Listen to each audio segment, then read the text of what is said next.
What's going on, everybody? Welcome to tonight's broadcast of the Aegis Champions League. We're coming at you with week number 2 of the regular season. My name is Gordo. I am joined by TDS on the stream tonight, and we've got Chaotic Solar taking on KappaChungus, some teams that we may not have expected to be featuring too much at the beginning of the split, but both starting off 1-0, and one of them going to be exiting week number 2 with a 2-0 record here in the Piltover group. That's a pretty good recipe for making yourself into playoffs, TDS. Exactly. A great way to start off, a great way to try just set yourself up for success. It doesn't mean that if you lose, it's going to be the worst. But like you're mentioning, the fact that we weren't expecting these teams to be at this point, and now they're going to be fighting for potentially being 2-0 up in a group that has a lot of mixing here and there. Like, technically speaking, we know who maybe could be the top 2 teams, but the rest is kind of a toss-up. And taking this 2-0 already on can actually be a difference maker when looking into later on in the group. Yeah, it definitely can be. I mean, this is already a group that we've been calling out as one that could be particularly wide open. You've got Maryville and Clown Gaming up at the top. Those are the teams that we're expecting to really top it. But 2 more teams from this group are going to make it into playoffs. And with Bethany kind of being a late addition here, Zora and the Pack both dropping in week number 1 to these teams, KappaChungus and Chaotic Solar respectively. You know, the winner here is going to be super, super well positioned to be able to maybe even make it all the way up to 3rd seed, depending on how Bethany starts to stack up against the rest of this competition. So keeping our eyes on that as we start to get into the draft here for game number 1. See what they're going to be prioritizing. Looks like some jungle brand bans, some early aggression focused bans coming out of Chaotic Solar earlier on. KappaChungus going to take away that Darius from J-Bear. You know that he's not going to be getting his hands on that one too much over the course of tonight. Exactly, they are not going to give it up, and I think it's a smart approach to try and just deny the sort of champions or strong players, right? A lot of focus towards the solo lane power and also just the individual champion strength that some of these players do have on themselves. So going to be a really interesting draft in how they are approaching it so far. And first big wise, we have to begin seeing maybe the newest addition to the pool. The Volibear, it's not something we've seen much, but people have been talking about the champion potentially, and not going left and touch could be something we actually get the chance to see finally, although Rel, known quantity still here. Yeah, definitely. And it's looking like actually a couple of little roster change arounds here. It looks like they're still going to be running Godsent on the side of KappaChungus, which is who they ran last week, as well as Mappa at support. But they've got Fliptick up in the top laner. That is their designated starter. They ran Ozzy versus everyone in week number 1. Meanwhile, over on Chaotic Solar, they also ran C9 Crow ADC last week. They have a Verticality, their intended starter, this week. Yep. So just stuff to keep in the back of your minds, as these aren't the exact rosters that were played with last week. In theory, they should be ones that they're a little bit more comfortable with more of the designated starters on either side. That Kaisa lock-in to start things off for KappaChungus, notable in how well ASIC Pizza was able to do on that one last week. Had a really big Kaisa Thresh bot lane game for both of those two in game number 1 up against the Pack, where they were able to put up some pretty solid numbers. So they're going to be prioritizing that duo still coming into week number 2. And they are bringing it back, like you were mentioning. So going to be exciting seeing how they perform. I love like Kaisa just because of the huge versatility it currently has. It's a champion that can be played in different manners, and I think it's going to be interesting seeing what build do they opt into with the Kaisa. On the other side, I don't want to mention him, but he was picked. It's a Jhin. It's going to be the supportive AD carry. If you get the control early on, you can actually find some value, but it's been really difficult for that. And with the Ashe, now this duo does actually get a control of the lane because of the range advantage and push control, so I can see this being a bit more effective for the Jhin. The issue here is that you're playing with a low damage AD carry and a non-support. Now you also have a jungler that it's more support than damage, so you have to have great burst damage or great consistent damage in the mid lane and the top lane, and we have to wait and see what it's going to be. But Camille for KappaChungus, interesting, they take it blindly. Yeah, that's a bold choice here for Fliptick, especially facing off against J-Bear. This is a guy who has been really performing on some of these hard carry top laners over the course of most of this split, really, ever since he started playing a little bit more amateur at the beginning of this year. He put up a huge Aatrox game up against Zora last week, a 40% damage share on that Aatrox game. Just numbers that you don't really see very often out of top lane right there, Yeah. especially in the matchup up against Renekton. So, I mean, this is a guy who's really been able to take over through that top lane in a way that very few players often do, and very few teams are even really willing to play towards. So KappaChungus is going to respect that with some defensive bans here. They take away the Jax and the Olaf. Nocturne now removed for Chaotic to try to pinch that jungle pool a little further. Likely going to be taking the Rel there for Dumpa. That was a pick that they prioritized early on in the previous series as well. They like that engage power, and with the Jhin and the Ashe, they now have plenty of it to go around. They have plenty of choices to try and go in, so taking away from any sort of extra damage or easy way to access into the backline is going to be really ideal. With the remaining Orianna ban here, which I think has to do a lot more with the Camille, the way that you can just send the ball and get to the backline really easily. And now following up with the Wukong, that Orianna ban potentially going to be really, really smart when thinking about the champions that were picked here. The Wukong, not a champion that we get a lot of chances to see, but I think it goes underappreciated. One of the better junglers, in my opinion, to try and get team fights going. And it's going to find good ways to try and make it into the backline and kill the squishy carries in the form of the Jhin and the Ashe. The Renekton, not necessarily a bad matchup for the Camille, but I do think some things have changed with the item, with the way that the item changed. So I'm not sure who it currently benefits most. It feels like Renekton probably has a bit of an edge, but honestly, I'm not 100% sure. And then the way to add to the range advantage, so it makes sense with the idea of the 80 carries, but I feel like there's a slight discrepancy between this the 3 in the bot side and the 2 in the top side, which is kind of scary to think. Yeah, I mean, definitely going to be a big frontline responsibility in the hands of this Renekton going in with the Rel, trying to dive onto that backline. Locking down the Kai'Sa is always tough with how mobile she can be, so that's just going to be a big priority coming into game number 1. And now the Seraphine locked in to round things out in the mid lane. That'll be going in for Godsent in the mid lane, facing off up against this Hui coming out of Neversaw. She has played it in both series so far now in that mid lane position, and was able to get some pretty solid performances coming out. One win over Zora on that Hui to their name already. To see if that's going to be able to pay off here in the Seraphine matchup. You got to believe that's going to be quite the push war between these two. Actually, it's going to be a lot of contests there in the mid lane. Particularly the important thing that I think can be pointed out here is the fact that you're playing champions that want to scale in the mid lane. So even though there's going to be pushing contests consistently, both of them are kind of happy that they don't have to face someone that can threaten them really early on. Like, as long as they can farm according to what they want, they can try and get to a point where they can be really strong. The Seraphine, though, I'm a bit scared with the champion, not necessarily because it's bad and not necessarily because it doesn't fit into the idea of the comp, but more so because it sends every bit of the magic damage onto the Kai'Sa. So now you pretty much are kind of pigeonholed into going one particular build with the Kai'Sa, which is not typically the most ideal. Once again, Kai'Sa is one of the most flexible champions in the game, so it's not like that's impossible. But I feel like you have to give yourself a bit more choices, because if the Kai'Sa falls down and if the Seraphine falls down, itemizing against the Camille and the Wukong is quite easy. So you have to take that into account when playing this game. Yeah, I mean, overall, when I'm looking at these drafts here, TDS, I've got to get a little bit concerned for KappaChungus just in their ability to take control over these lanes. Feels like they're going to get pushed in across the board, and there's going to be a lot of onus both on Wagyu Terrorists to try to find a way to get some actual plays going, like try to punish some of these pushing.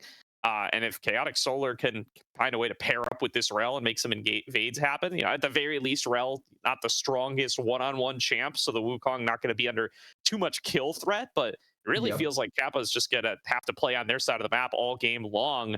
With all of these matchups, I could really easily see them favoring Chaotic in the early game. Yeah, the biggest thing here is how much impact does the jungler have, like you were mentioning, and Rel is more so of a clear gank jungler. I think Wukong can go into that route as well, but typically I put Wukong into the category of junglers that want to get level 6 as soon as possible because of their huge body, or the hugest spike of body that you get when you just immediately get your ultimate. Now, will that be defining how the jungler interacts? Not necessarily, because you can just make better pathing decisions and just outplay the enemy jungler. But overall, the fact that Rel does give you that early priority a little bit better could end up working out much more for the side of Chaotic Solar to just get a lot of control inside of the lanes and try and put pressure onto the Wukong. The positive thing though is that Wukong is not going to die to the Rel. The Rel is not going to be able to kill the Wukong. That's something that should never happen. But it does mean that at the very least you can pressure the jungle, and that way just completely choke out the Wukong and not allow for a lot of them to get the resources or the attention that they want to have on the on one side. Yeah, my eyes are going to be on Neversaw on the Hui. I want to see what she's going to be able to do, Yep. pairing up with Dumpa, as well as with these kind of lockdowns available across the rest of the board. Both side lanes have some of those abilities to keep people in place and try to land those severing bolts coming in from the queue. Those long range Ws make you act a little bit like the Xerath ultimate in some ways, or Yeah. Swain W, maybe the big point of comparison as well for those who haven't got to see too much Hui quite yet.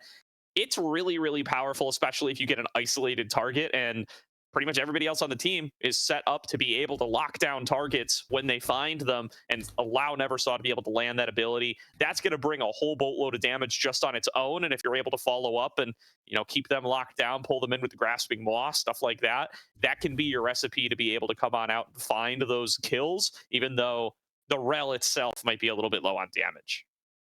Yeah, exactly. It's the Rel not doesn't depend entirely on herself. It's the rest of the team that really makes her be as viable as possible. And we talked a bit about this in the draft. When you have the Rel and you don't have high damage dealing AD carries or supports, even though there's not that much, but the idea can still be there. You want to have that in your solo laners. Renekton may fall into a pit eventually, but he does deal quite a good amount of damage to the squishies and also to other kinds of champions if he gets enough time to just reset their combo. And then the way it's kind of the pivotal part, because you really need to get not only Wei going, but try and get as much damage as possible. I think the game really counts on the Wei being able to get the long distance damage so that then you can try and close out kills with the Renekton and with the Jhin Force shot. But it's really on the way, like you're mentioning. We really need to see Neversaw being able to carry out the game with the Wei. Absolutely. Shout out to Kelsey Moser coming through with the raid here, joining us right after she's finishing up, I assume, her NACL co-stream. I don't know if that one's quite done yet, but I know they were inching towards the back half of their broadcast. For some context here, we got a matchup in the Piltover group between two teams who both find themselves 1-0 already in KappaChungus and Chaotic Solar. The winner here, I mean, it feels like they're going to be pretty well set up to be able to make playoffs, like we said right at the start. TDS Maryville is in this group with their B team. I struggle to call it junior varsity, right? It feels super unfair, both with how long some of these players have been around and the fact that guys like Odd Orange and Get Back are on that team and they have been playing in NACL as recently as last they were split. playing. But it's their B team. It's the backups. It's the subs. And then Clown Gaming, also a team that's really high up in this group, team that's been making some runs, some noise over in the NACL qualifiers themselves when they get the opportunity to do so. Plenty of players on that team that find themselves making deep OQ runs, even if the org itself hasn't quite been able to do so. And after those two, I mean, the group is wide open. We'll see how Bethany's going to be able to do. Zora and the pack already find themselves with early losses. So KappaChungus and Chaotic Solar could very well not only be competing for the 4th spot, they can get the 3rd spot as they start to come into playoffs. And that's going to get you a much more doable matchup given how some of these other groups shake out. It kind of feels like it depends on what Bethany shows. Because if Bethany is much higher than we expected, then the group could potentially blow up.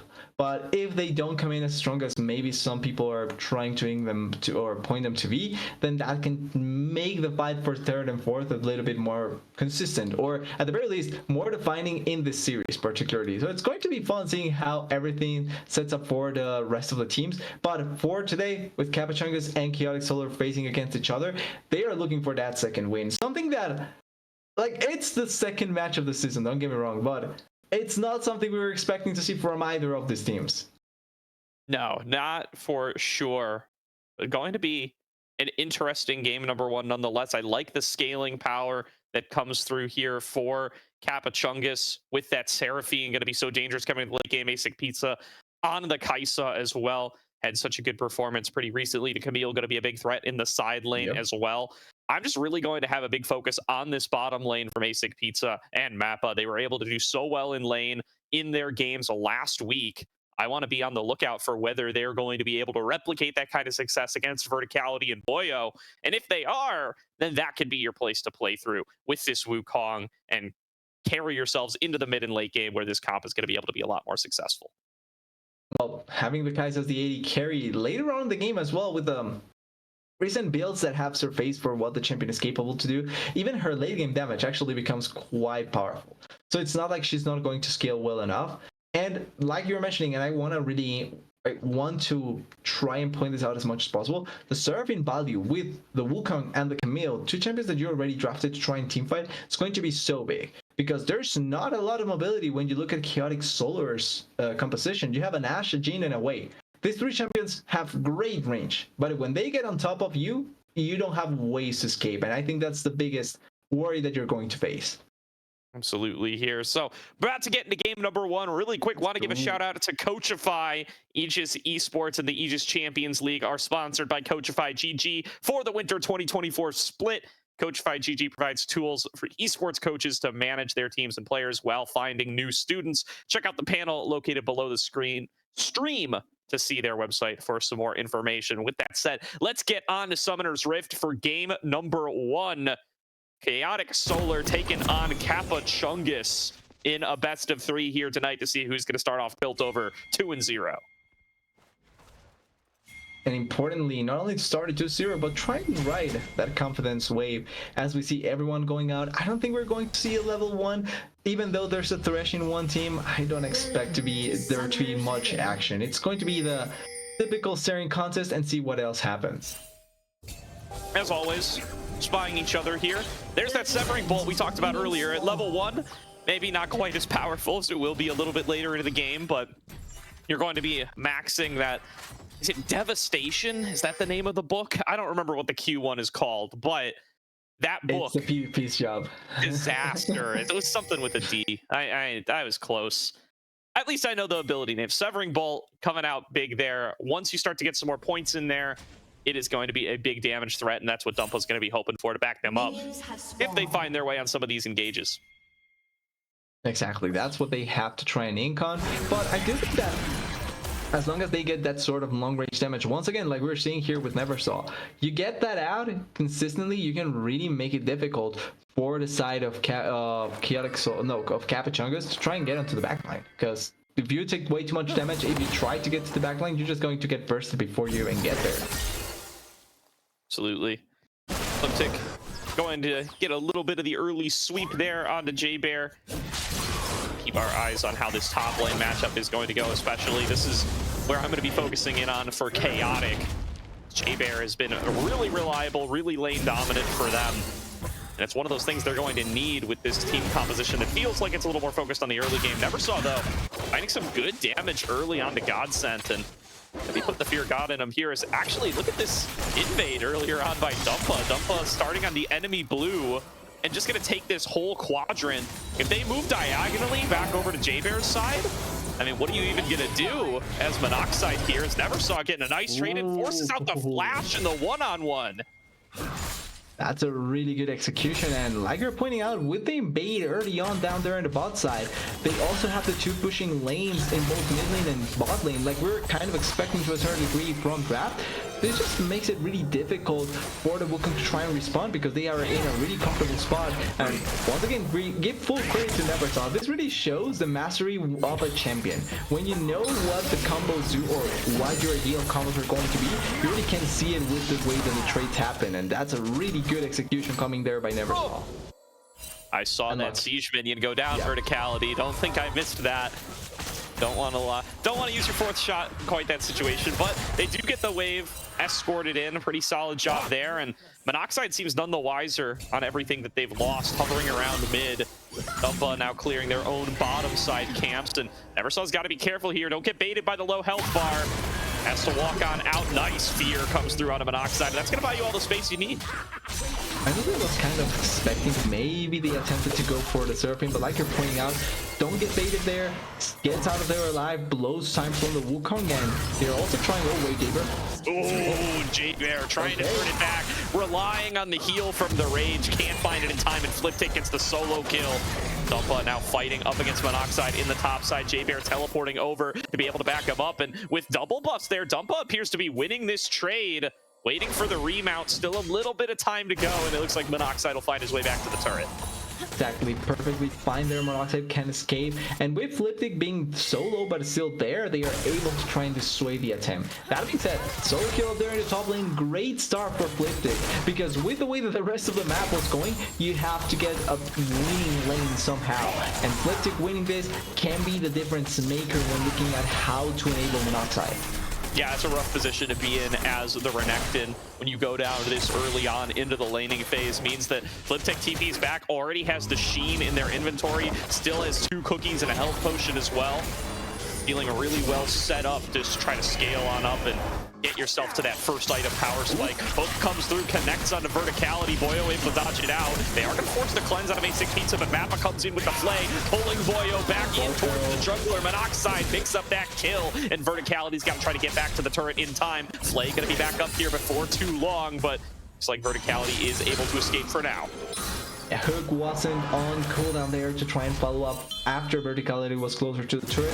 But that being said, really good play there by Mappa. They forced the bait into the kill for the Kai'Sa, or for the Wukong, but trying to let the pressure get out of control down there in the bot lane was going to be risky. So I think that this was a really good play coming in from KappaChungus, and they are finding kills in multiple lanes. They are not really rolling over and dying, but instead responding in the way that they feel is the most comfortable. As we see maybe a dragon fight here. We're not saying level 3. Yeah, Neversaw's got to stay safe. Here comes the engage. Great play. Interrupts the crash down, but will it be enough to save Mappa's life as they are locked down and taken out by Neversaw? Look at that fissure opened up in the lane, going to make it really tough to be able to escape, as now the focus is going to be on the Monoxide. They're going to drop as well here. It's a 2 for 0 coming back over to Chaotic. Both kills into Neversaw's pocket. She is well set up coming into this mid game, and the gold lead goes right back to Chaotic. It has to feel like being bad for Godsend there. 2 kills to your enemy laner that was already boring the living hell out of you, and now it's just going to feel much, much worse. That being said, I really don't understand the idea of the play there by KappaChungus. They win the bot lane fight, that's fine, but cooldown turned out that long, and it's a Wukong level 3. You don't take this down as quickly, and in the same vein, Godsend is a Seraphine. Without ultimate, you're not going to find that much value when trying to fight for these objectives, and the Kai'Sa and the Thresh were also not that healthy. So all in all, it's just a combination that wasn't going to work out that well. Verticality back in from Mappa. It looks like Verticality gonna be the target. Forced underneath the turret. Heal comes out to be able to stay standing. Boyo returning shots here. Gets a good amount of damage onto Basic Pizza. Only 1 longsword to their name, but that's enough to make the Kai'Sa feel the pain, and she backs on away. Yeah, but we're beginning to see the Mappa Basic Pizza bot lane actually finding impact ahead of the Jhin, able to pull the flash and the cleanse as well. So next time it's going to be much scarier, and now this could be another place for Monoxide to keep on playing.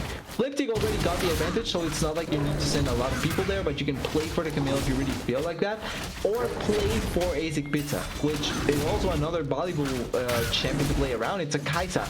At level 11, you can find a lot of plays around her. Absolutely here. 2-2 on the scoreboard. Faint gold lead going on over towards the side of Chaotic here. They are approaching the mid game. Already got the first dragon to their name. Second one going to be up here before too long. This is a Hex Flash being channeled by Dumpa. I don't know if you're going to be able to make this happen. Crash down going to be short. They do get the stun on a cross there on a Shattering Strike, and you know what? They force the flash. They make a liar out of me, and Godsend still getting massively pressured in the mid lane. Just cannot make any plays. Exactly. Second flash down for Godsend in the last, what, 5 minutes? As soon as it came off cooldown, it's completely back down once again. Neversaw, I honestly think this is one of the better way games we've seen so far, where you actually can feel the player knows how to play around their combos really, really well. And so far, it's really showcasing what we were also saying in draft. This way can be the difference maker. And if Neversaw's can play to this degree, I think that can actually be a thing for Chaotic Solar, as the rest of the waves are just getting pushed in, and they are finding natural gold because of just controlling the way that the game is going through the lanes. They really, really can here. Now going to be using that volley, just keeping vision on the bot laners. Wolf comes over the wall, not going to connect. Hex Flash being channeled. Dumpa finds Mappa. This time, the Flay not going to be able to interrupt. They're going to be able to pull it back on him with the Magnet Storm. Verticality picks up the first kill. Monoxide is here, but Monoxide is too late to make a difference. Will have to recall away in the full 3-on-3 bot lane. It goes the way of Chaotic. It's just going to be the ultimate blown from Monoxide and then Mappa just dying there. Not even blowing the flash, but it's not like you had much choice there. Still a really nice play coming in from the side of Chaotic Solar and now forcing onto the bot lane turret with Never Saw as well. Definitely. Dumpa going to be trading back and forth with Monoxide here. Over the wall comes the combo and Verticality snipes him down. Another kill to Chaotic here in the bottom lane as Monoxide cannot move, cannot get anywhere into their own jungle without being at risk of getting taken down. Yeah, as soon as they were in position and Neversaw was close to be able to throw their long-range damage, that was going to be really difficult for the side of KappaChungus to play around. And 2 more kills, more control in the game, and it's just difficult to point out to what else can the side of KappaChungus try and attempt here, because they are still stuck in the laning phase. If there was more open fighting, I could see this swinging one side of the or the other with the right flanks or things like that, but because we're still stuck in the laning phase, they don't have any sort of control and it's just slowly bleeding out in the game. Definitely been a rough early game, as slightly expected for KappaChungus. The question now is going to be how Chaotic are going to be able to maintain this coming into these upcoming mid-game fights. Second Dragon going to be here in about a minute. Gonna want to set up for that one. Teleport channel top lane. J-Bear just trying to go recall, but he's a little bit too late. They have to try to find his way out of here. The ultimate not gonna come through. Fliptick in time. Does he want to take the dive? He does not. And J-Bear will successfully escape. Fliptick uses their TP and doesn't come in with a collapse. Super well played there by J-Bear.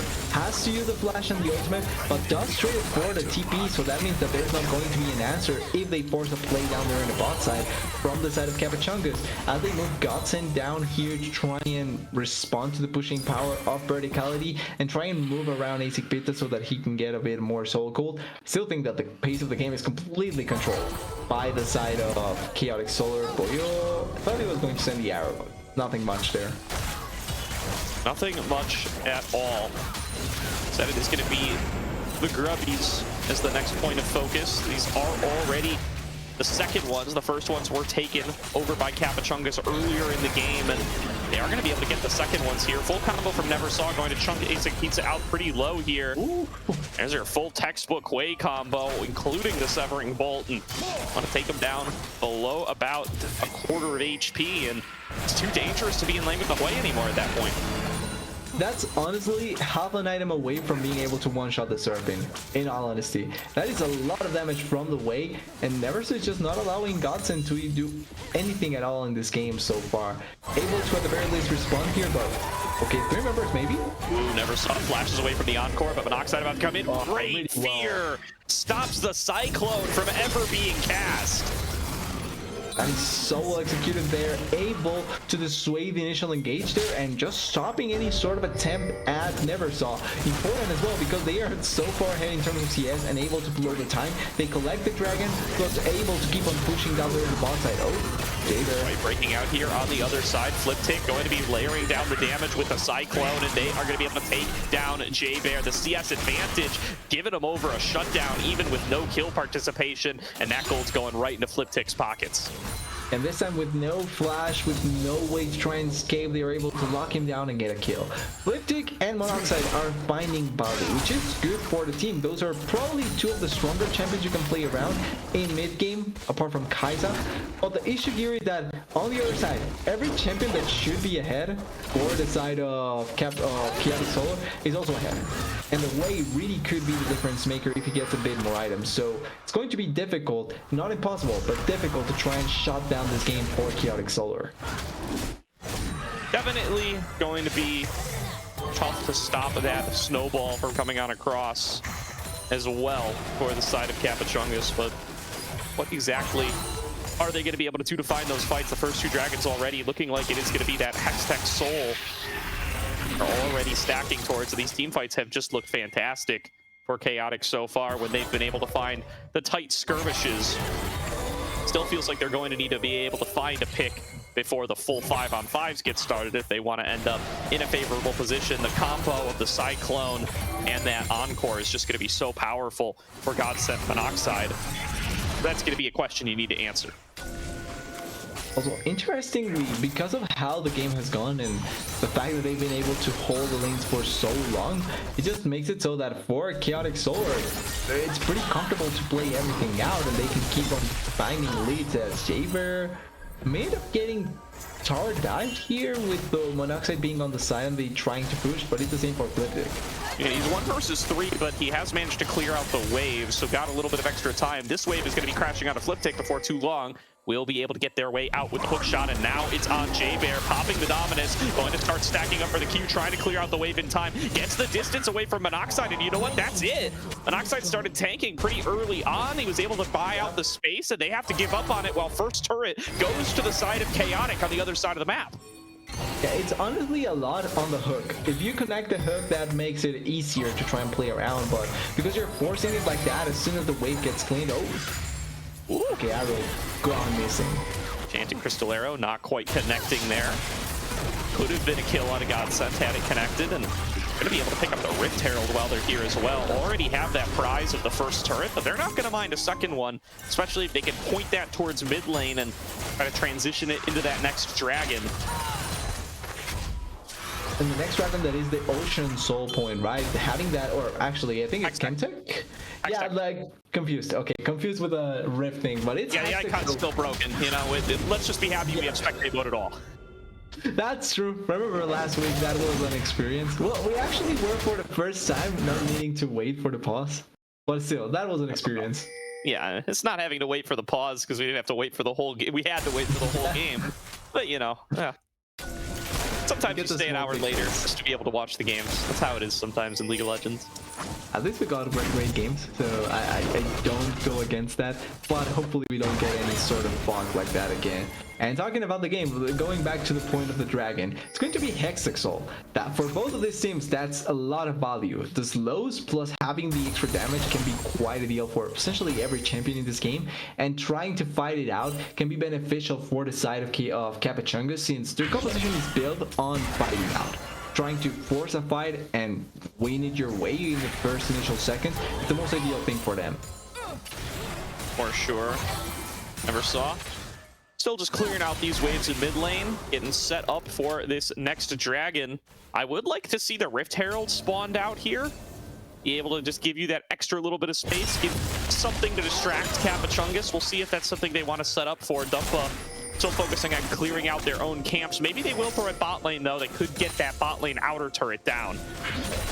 You could also be waiting just as the timer is coming down, 20 seconds, try and lay down. Oh, dump out. Flash in, crash down, trying to save Boyo, and they will be able to do it. Asic Pizza has to use the ultimate and the flash. Flash comes out of Appa as well. Fliptic, though, has shown up to the fight, diving into the backline, getting right on top of Neversaw, layering down as much damage as they can. Neversaw still standing, will finally drop after 2 members are down on the other side, and J-Bear diving into the backline, setting up for verticality to come out with a double kill. Asic Pizza and Godsent, the last 2 standing, but their turret is down, and soon so shall they be too. 2 more for the full 5-for-1 ace to Chaotic Solar.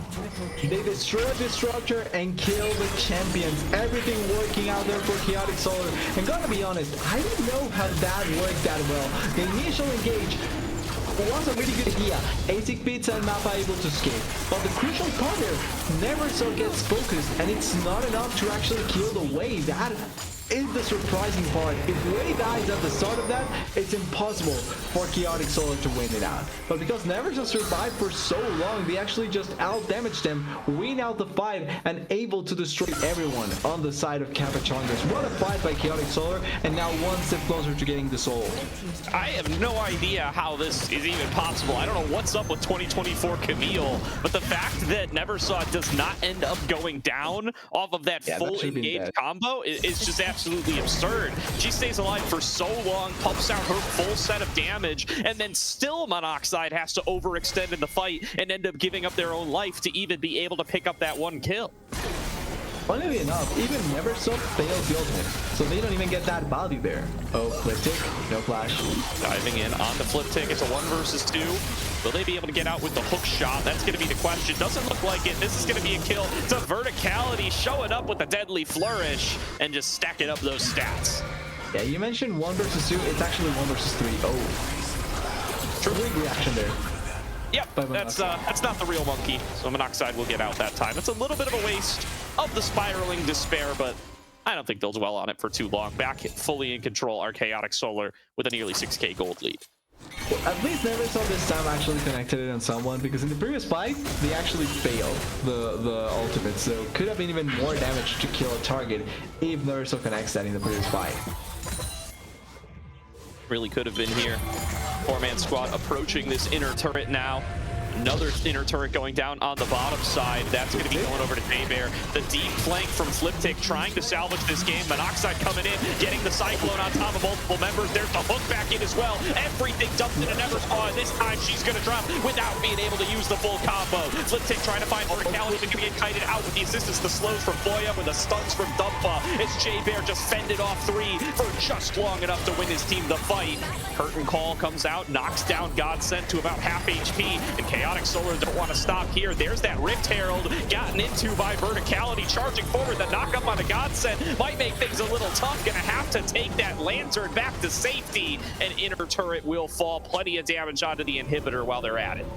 It's okay, verticality is completely fine, able to escape there, and once again, another fight where you get everything onto Neversoft, onto the important champions, but it's simply not enough damage. Fliptick and Monoxide do not deal enough damage to kill off Neversoft as soon as possible, and even though Neversoft doesn't deal enough damage this time around, it's not that big of a worry, because the rest of the team is able to disengage accordingly, react really well, and then provide their damage from a super safe distance. Huge grade to Dumpa, by the way. I think he played the fight really well, stopping a lot of the damage, any engage potential from the Camille, and making it so that the Jin and Boyo could be completely fine in this fight. Absolutely here. Jaybear still pushing on up top. It looks like they're going to send multiple members trying to get onto him, but who's engaging onto who? Is Boyo is here. Dumpa coming in over the wall. There's the encore, lands onto 2. Jaybear down to about half HP here, but just going to pop the Dominus, diving even deeper as they think they can take this fight. Verticality's coming in through the jungle. It doesn't look like anybody ever really ended up locked down, but with 4 members set up on the top side, this is a 4-on-4, even numbered fight, but Chaotic not finding much of anything. There's a stun on the Monoxide. He's just going to clone his way out of there. Hook lands on the Dumpa. Return damage, but they're just shrugging these off. What was more interesting from Fliptick to actually not show what happened up there in the jungle. Still, nobody ends up dying. It was a cute attempt coming in by the side of KappaChungus, but they did blow Godsent's ultimate, and it didn't net them anything meaningful, which means that now they have a little bit more free reign on the side of Chaotic Solar to just keep on pushing, since the risk from the Seraphine ultimate is pretty much dead at this point. Your death shall. Definitely has been difficult for KappaChungus to be able to turn their big AoE combos into actual fight wins. They're just a little short on damage in a lot of these fights. Async Pizza is still stuck on 1 item. Hasn't yet been able to complete the second one, and that definitely feels like it's contributing to these struggles, as this support item, Godsent, not really having too much of the burst department either. Yeah, not having that sort of burst potential damage, and this is also something we were talking about. Remember, in draft, Godsent is essentially the main magical damage dealing champion in the game, because Kai'Sa opted into a more physical damage build. That means that with Godsent being so... Oh wait, Jaybear getting caught. This is 1 versus 5, although staying alive for so long with the Sterix. Now the fight breaking out in earnest. There's going to be the encore cross too.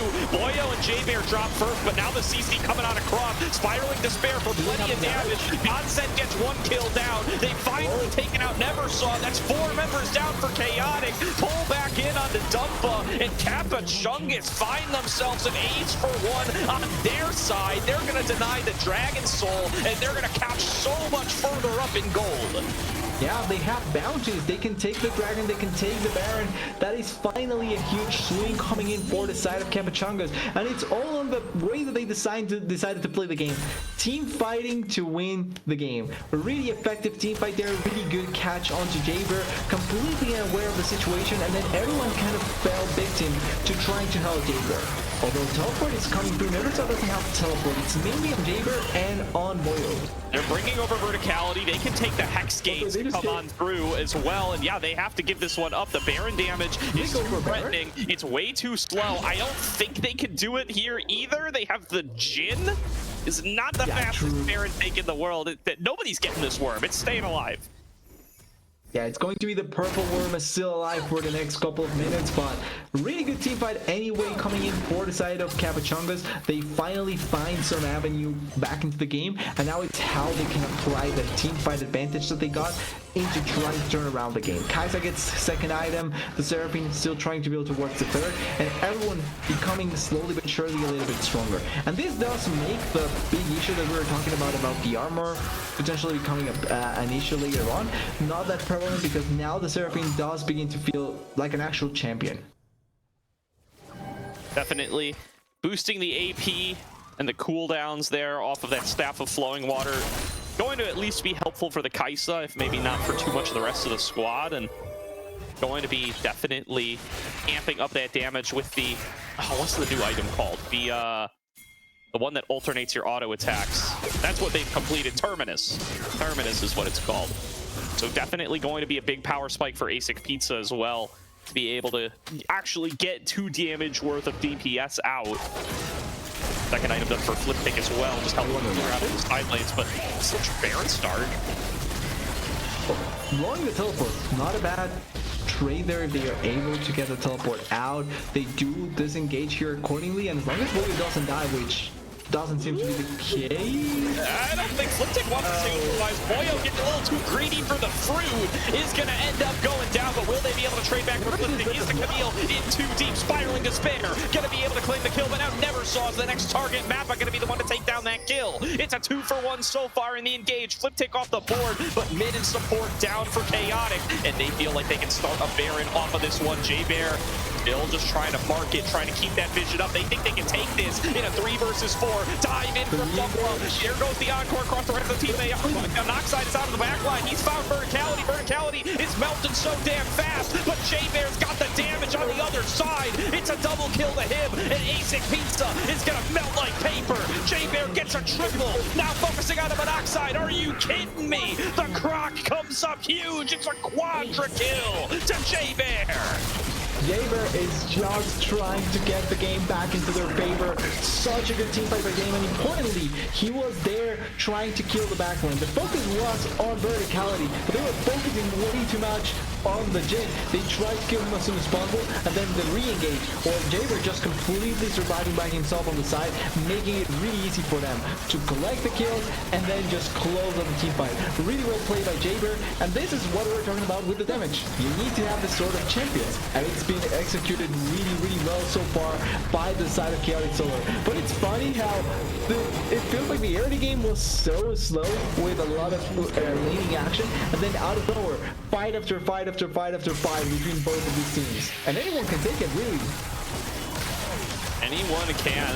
This should have been over for Chaotic. They should have been able to win out in the 5-on-5 scenarios, claim themselves the Dragon Soul, and close things out that way. It's gotten a lot more chaotic, no pun intended, but they do manage to come out on top now. They've secured themselves their Baron. There's going to be a Dragon up in about a minute. The Baron's going to go a long ways towards being able to set up for that one, and that Quadra from J-Bear may have just saved the game.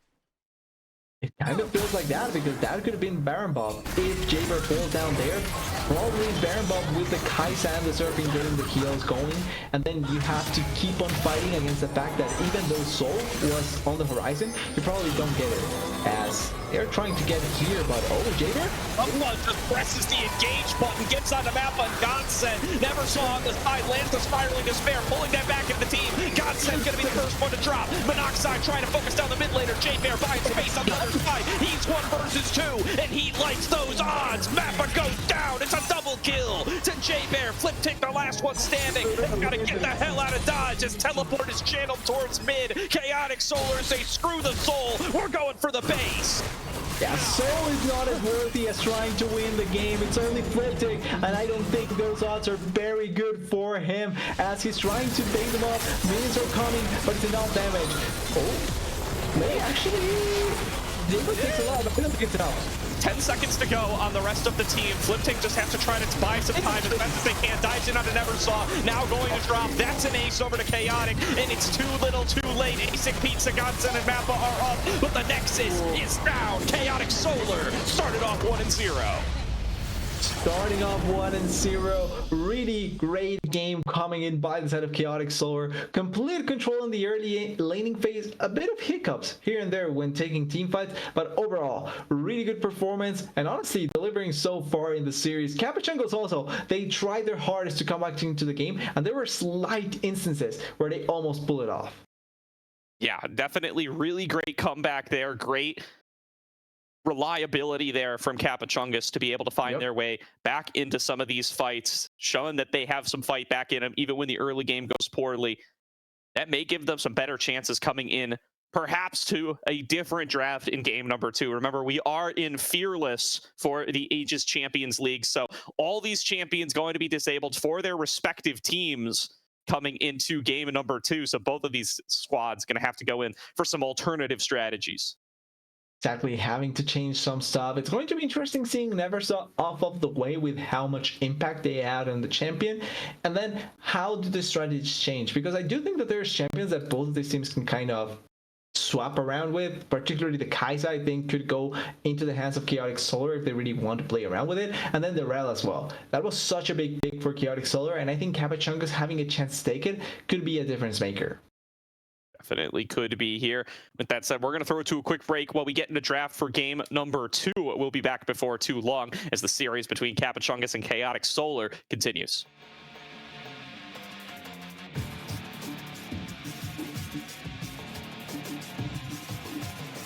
This city never sleeps, chemically brought down on its knees. With every breath that I breathe, clenched fists and gritting teeth. Tonight the energy flowing in me is waiting for release. Thunder beneath my feet, a sight you won't believe. Until the dawn, the darkness falls, and I lose control.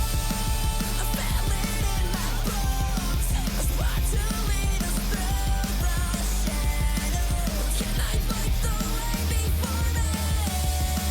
It's coursing through my soul, a road to guide us through the sorrow. But can I calm this storm inside me?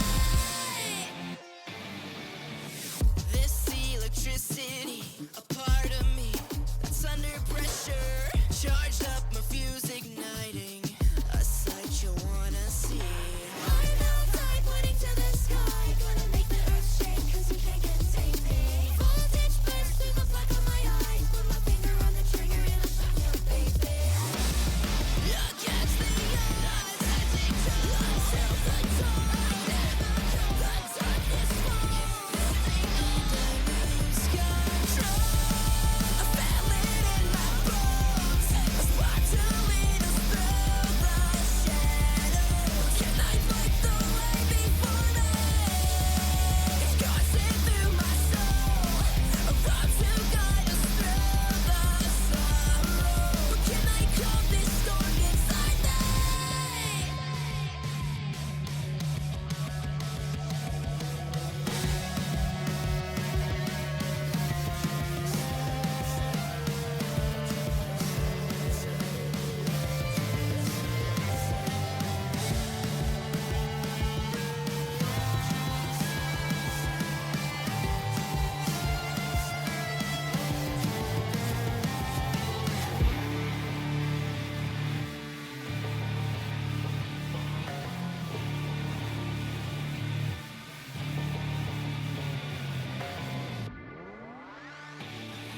I feel it in my bones, a spark to lead us through the shadows.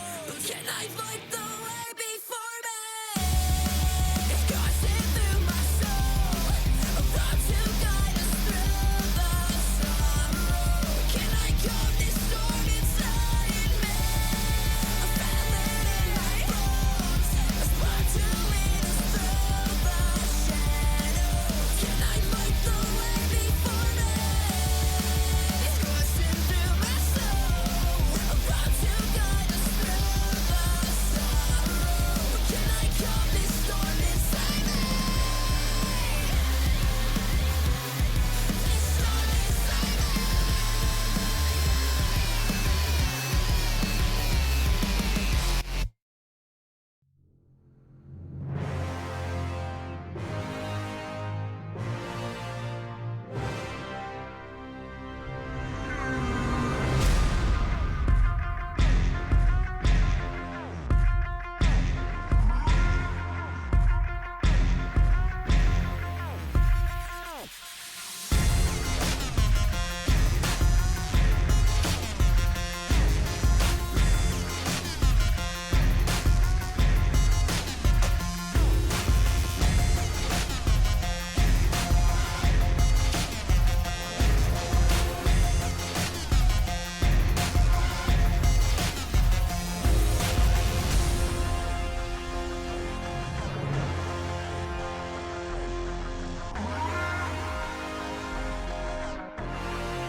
Welcome back, everybody, to the Aegis Champions League, where KappaChungus are moving over to the blue side as they try their second time to take on Chaotic Solar, who find themselves up 1-0 in the series off the back of a close game. Number one had a little bit of back and forth in the mid game, but they come up at the end of the day and are able to take themselves the dub.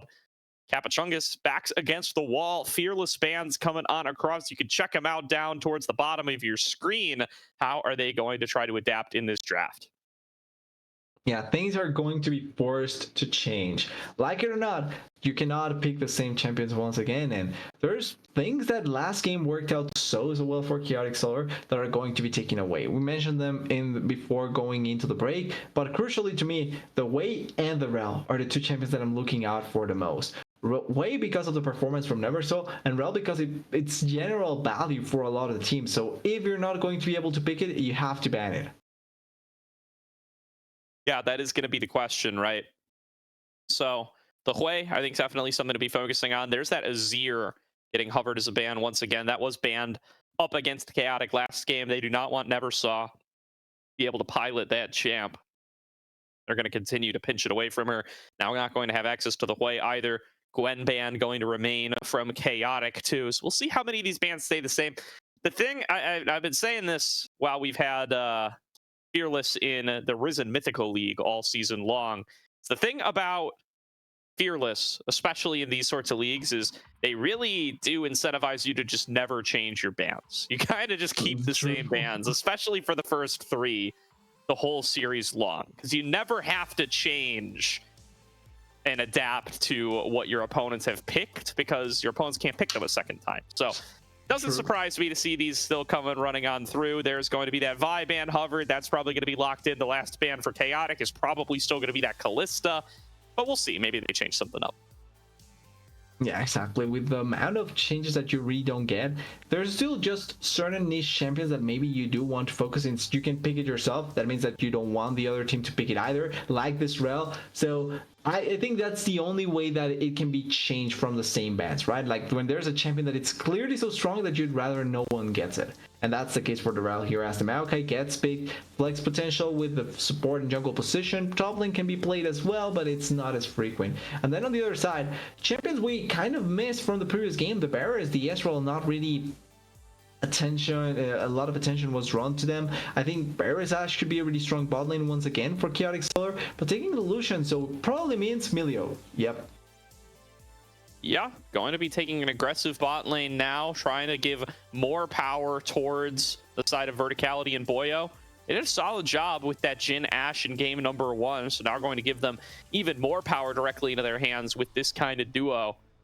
The Maokai still super highly prized as a support, can also be flexed towards the jungle for Monoxide if they so choose, and looking like they are going to be flexing it towards jungle right now, as that Nautilus lock-in does not inspire anything but support. Are they going to want to take Senna Nautilus here? I feel like that's the duo I've got to see the most of. They cannot play the Kai'Sa again. That's the other one that we often see paired up with that Naut.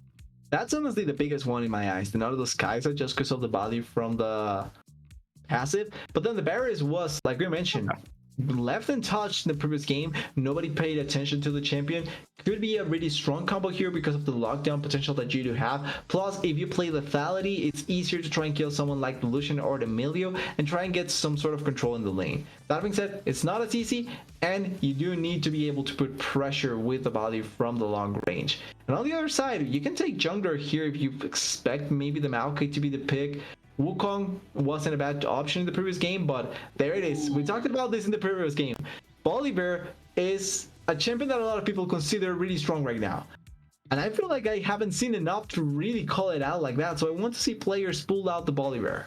I do definitely think it's really powerful right now. The other thing is that it is a flex here for Chaotic Solar. You can play it in top lane, you can play it in jungle. J-Bear played it last week up against Zora, so 1 for 1 of the times Chaotic has gotten Volibear so far, they've put it into top lane, but that does not mean they can't put it jungle, and that does make these bans a little tough for KappaChungus. They're going to take away the Jax. They're going to act as though it's going in the jungle, but if it flexes over to top, you might end up just kind of wasting these bans. And with the Olaf ban there, with the flex potential as well, it just simply, like you were mentioning, you just take another top laner and send the Volibear there. As mid lane is also open, so you could technically go mid lane here and try and bait out the remaining picks just in case.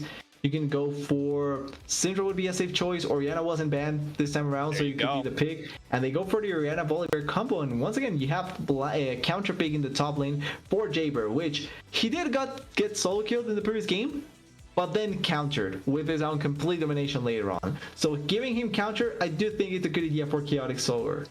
Yeah, no, I love this draft for Chaotic Solar because, you know, now you get to keep that flex alive. They've picked the Renekton over on the side of KappaChungus. How do you feel about the Volibear and a Renekton matchup, J-Bear? If you don't like it, you can pick a counter pick to top now and put the Volibear in the jungle, or you can just lock Nocturne right here. You're playing Nocturne Orianna. You take the Volibear and a Renekton matchup. That's perfectly fine as well. They're going to choose the first option. Garen locked in last pick here for J-Bear, challenging that Renekton, and they're going to put the Volibear in the jungle.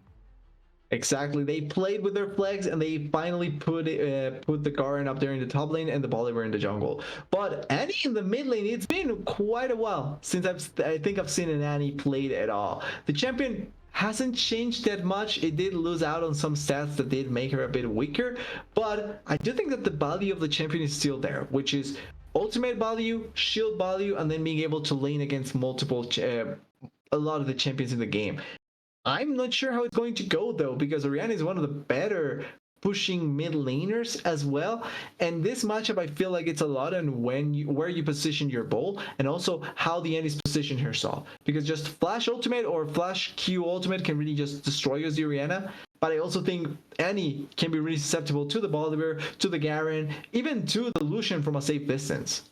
Yeah, definitely. I mean, KappaChungus have got their cup overrunneth with CC. They definitely have a lot of lockdown for this Orianna and this Lucian. But yeah, the question is, how well are you going to be able to kite back up against the likes of this Volibear and this Garen? They're going to be sprinting headlong on your two relatively immobile carries. Are Nautilus, Maokai, and Renekton going to be able to buy you the space and the time that you need to find some effectiveness? I think surely this has to be the on-hit lethal tempo Varus. I don't think you can go lethality with this kind of composition. You'll just never kill Garen and Volibear. Yeah, if not for the Garen and Bolivar, I do agree. It has to go for the on-hit, but if not for the two of them, I think lethality would have been a really good choice with the other three squishies. And the fact that the other champions are completely fine to commit by themselves. You don't really need to follow up on that. This game, though, since there is the Bolivar and the Garen threat, you have to commit to playing around the rest of your team, and having that on hit is going to be much more valuable. But the compositions, I don't want to say they look similar, but they have ideas that are kind of clashing with each other, and they're going to need to have a lot of fighting to try and decide who's coming out stronger, because Bolivar, Orianna, and Garen want to force onto the other head-to-head, same as Renekton, Nautilus, and Maokai, and the Annie. Yeah, absolutely. Here, predictions are live, by the way. You can go and bet your Aegis bucks, see if you are going to be able to predict the results of these games post-draft here. KappaChungus need this win if they want to play more League of Legends tonight. A 2-0 for Chaotic would end things right here, right now. Would not get us that chaotic game number 3 Fearless draft that we all love to experience every chance we get, where Renekton's disabled for both teams. That would be a whole boatload of fun if we were able to get there. But Chaotic, they'd be happy to call it a night early on, and I really like the draft they've been able to put together for them there. I know this Garen is a favorite of J-Bear. There was a Sanchovi's TikTok where he gets solo killed by J-Bear Garen posted earlier today. I saw that one floating around on Twitter. So he's definitely got himself a fair bit of Garen experience, and is definitely excited that he gets to pilot it here in ACL, facing off against the Renekton matchup that clearly he likes, because he could have taken anything into this. He could have taken Volibear, he could have taken any champion of the world, and he chose the Garen. Exactly. We even could have had a mirror matchup, Renekton against the Camille, but on Chaotic Solar's side this time around. But taking the Garen, it's a show that you're not only comfortable on the champion, but you think you can win this matchup really, really well. And crucially, in this sort of matchups where it feels like there's a lot of volatility, if you get that first kill, it can just completely snowball out of control. And even though there's quite a good amount of ways to try and kite the Garen, you don't want to face a Garen that is fed, because that is some of the most frustrating things you have to deal with in the game.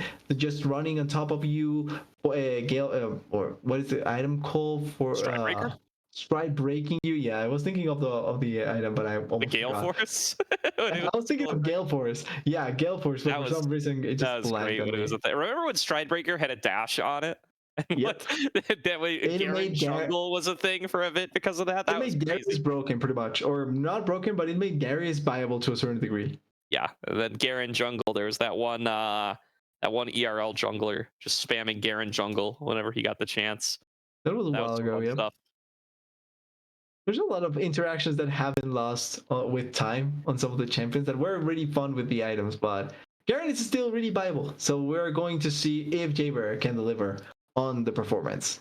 Yeah. I really do feel like a lot of focus goes towards the LEC with the Garen these days because Adam plays it, but I really do like NA tier 2, tier 3 is where the Garen was born, baby. We had Moose Hater playing this before almost anybody else was. Got spread over to a few other players in the NACL as well. Someday played a game of it in LCS. It's got its roots right here, baby, in North American tier 3 competitive. We'll have to see if J-Bear is going to be able to keep that proud legacy alive, facing off against Fliptick in the top lane. I haven't talked about bot lane too much. I'm really curious to see how ASIC Pizza and Mappa are going to be able to do. Playing one of the premier bot laners in the game right now in that Varus. So many people are prioritizing that as like a B1 worthy bot lane pick. But clearly Chaotic Solar, at least in this matchup for Verticality and Boyo, preferring to get that Lucian Melio duo, as that's been very, very strong as well, coming into especially that early and mid game if you're able to get it ahead. Having the advantage in bot lane is going to be important. It's something we saw in the previous game where even though there was soul kills up there in the top lane, bot lane really was where a lot of the pace was set up for the game. And the fact that both ASIC Pizza and Mappa, even though they found kills, they weren't really in control of how the laning phase was going, was detrimental for the side of KappaChungus.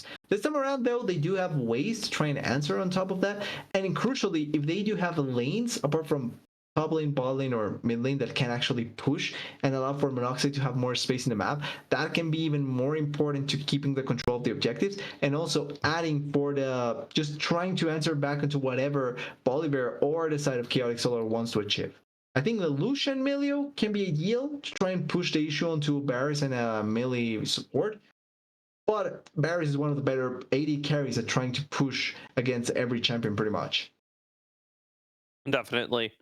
The story is going to stay all about the top lane. I mean, Fliptic got the solo kill early on in game number 1, but it was Jaybear coming up with the Renekton Quadra kill towards the back end of the game that really put the final nail in the coffin and let Chaotic Solar take the lead in this series.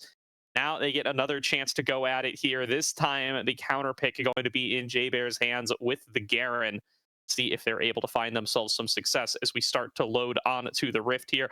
Do want to give another shout out here, this time to Pro Comps. Quick shout out to Pro Comps, our sponsor and game changer app for the League of Legends community. It isn't just like the other tools. It is your personal draft coach, perfect for both teams and solo players. In fact, you can pair it with any other app that you use. Pro Comps stands out with features like custom champion pools, personalized tier lists, and live draft advice. Think of it as having a virtual coach and a strategy toolkit all in one. They offer real-time champ pick and ban recommendations, and they already have over 200,000 downloads.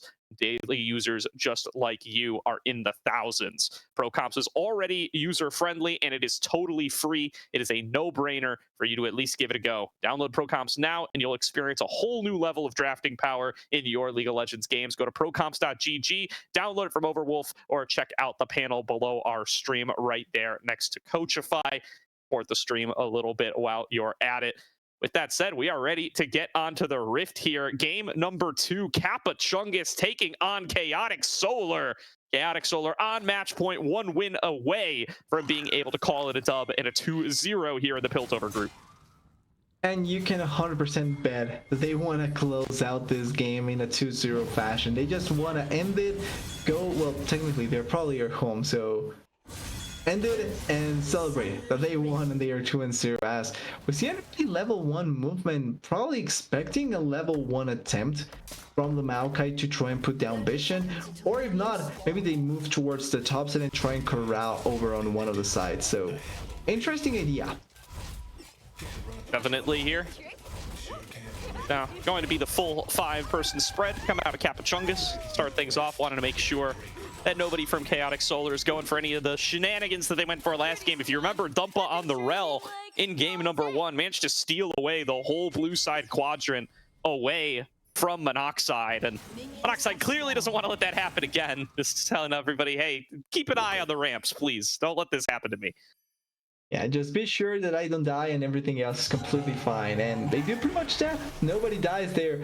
As everyone moving down here, they were expecting something similar on the side of Chaotic Solar.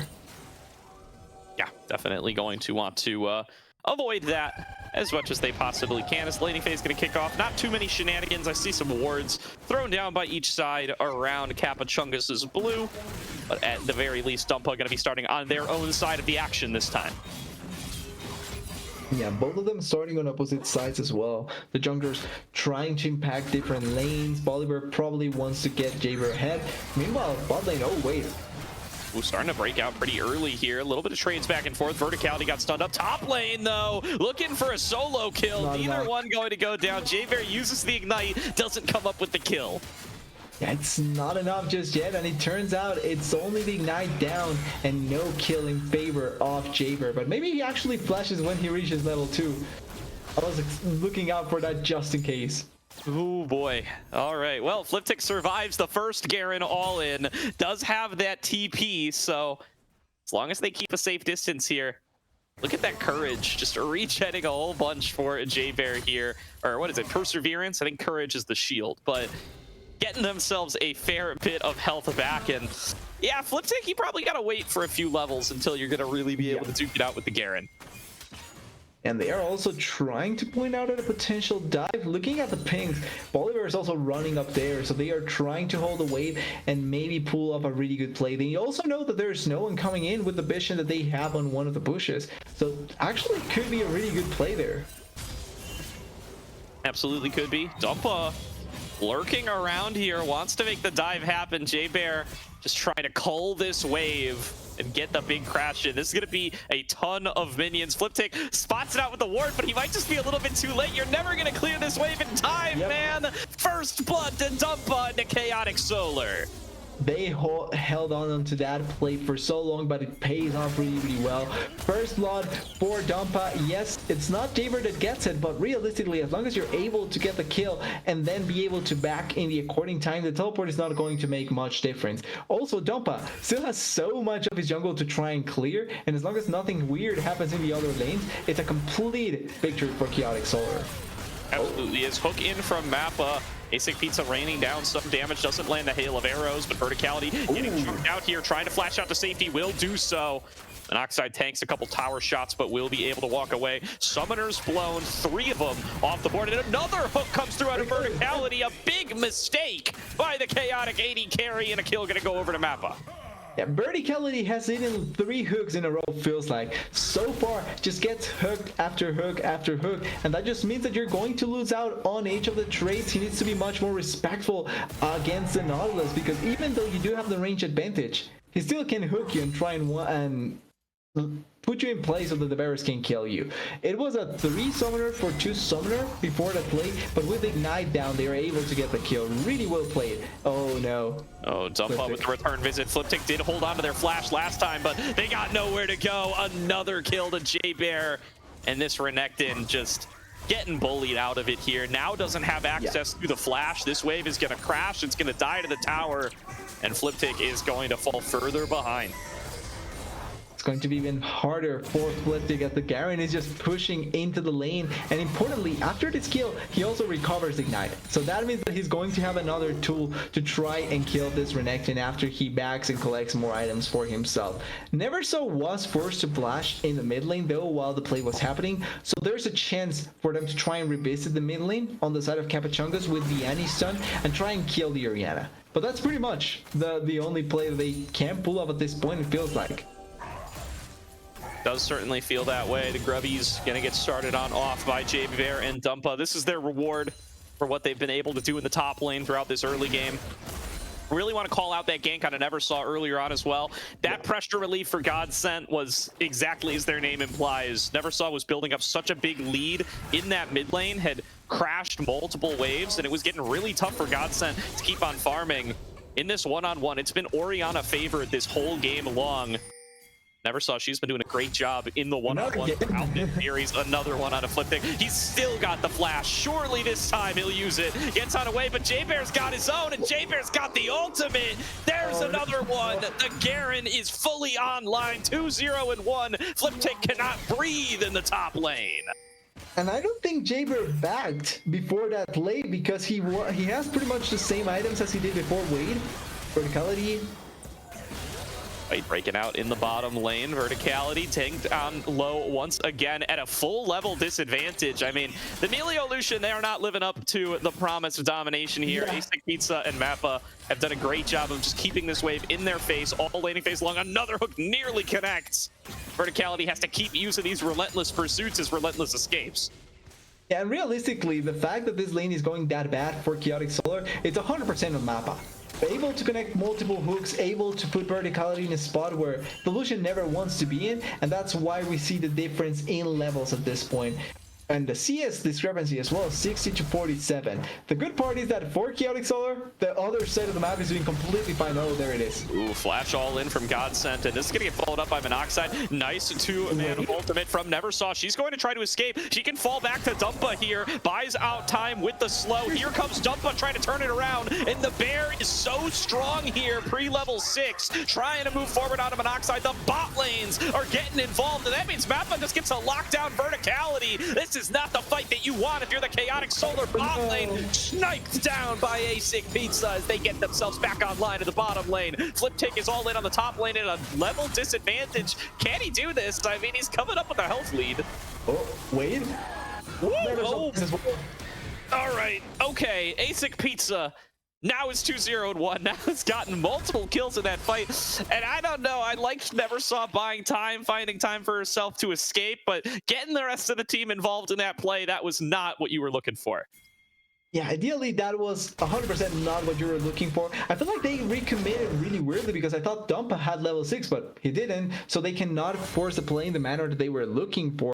And since Boyo and Verticality are so far behind, they're not going to respond in the same manner as the Barriers was going to do. And ASIC Pizza gaining 2 kills really effectively there is going to be a big difference maker as they're trying to bait Fliptic here. Yeah, and I mean, right there, you've got your recipe for how you want to play out the rest of this game. ASIC Pizza is ahead on the Varus. Yeah. Going to be strong with this on-hit build. Everybody else on this team, you've all got CC. Everybody's job is to buy space for Varus in later game fights. And as long do as you not play that allow out, Jaber to kill me. yeah, just don't let Javer and Dumpa get onto him, and they can carry you through the rest of it. Ooh, fight getting started up on the top side. At the very least, they're going to get this Scuttler. I don't think they're going to find much else. Dumpa did ulti out. I'm thinking a bit too preemptively, but Dumpa did ulti out, so they do blow the Bolivar ultimate, and the Scar Crop there being the hero of the Bolivar, could that actually stop the engage from the Nautilus? Oh, another hook coming on through, not going to connect. The Shockwave going to chunk down Godsent once again, and never saw. Gets the wave down, and we'll be sitting pretty for the next fair bit of time. Now another top side from Dumpa has access to the ultimate. Where's the Stormbringer, buddy? Just keeps taking up the damage and will end up going down. It was on cooldown from earlier on, and it's a 1-for-1 trade. There's not ulti, no ulti, but the Garen does collect another kill, so I do think to a certain degree kind of good value since the Garen is getting stronger and stronger, like we were mentioning, but giving up another kill probably not the most ideal. The gold is still in their favor though. Absolutely here. Starting on up those grubs now, looking to equalize the grub count if they possibly can. Mappa has just been completely out of bot lane for a while now. They set up ASIC Pizza for success and say, all right, now you're just going to be farming things out on your own for a while.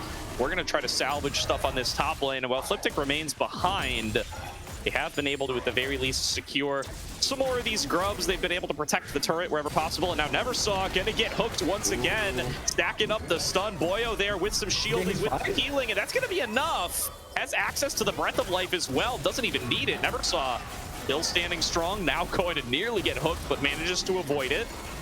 Get Monoxide waiting up on this top side. They want to take it 3-on-3 with Neversaw low, but I don't think Chaotic Solar are gonna bite. They also want to take it while the Orianna Shockwave is down, so they are not going to recommit there. Really nice attempt, but credit to Boyo for being in the right place at the right time, forcing accordingly, and able to dissuade the play really well. And in the meanwhile, Verticality able to get a bit of gold after taking the turret plate. It's Mappa trying to look for the Lucian, and Godsent is close by. Definitely. Going to have Godsent down on this bottom side. Dumpa waiting in the wings as well. I think they know. Ward, yeah, they see her on the ward, or at least they should if they were to continue on the play. But the focus is going to be the Dragon. They've got the numbers advantage for the time being. 4 members in the river, moving their way down towards that Hextech Drake. Do Chaotic want to challenge this when their bot lane is so much weaker?